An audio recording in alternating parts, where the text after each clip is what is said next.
You ask Tiger to solve. This deals with linear equations with one unknown. The final result is a equals -2. Let's solve it step by step. Simplify the expression. Group like terms. Simplify the arithmetic. Group all constants on the right side of the equation. Add 5 to both sides. Simplify the arithmetic.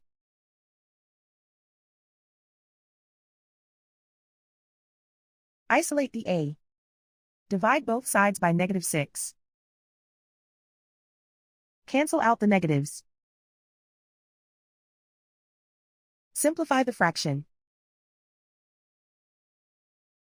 Move the negative sign from the denominator to the numerator. Find the greatest common factor of the numerator and denominator. Factor out and cancel the greatest common factor. And so the final result is a equals -2.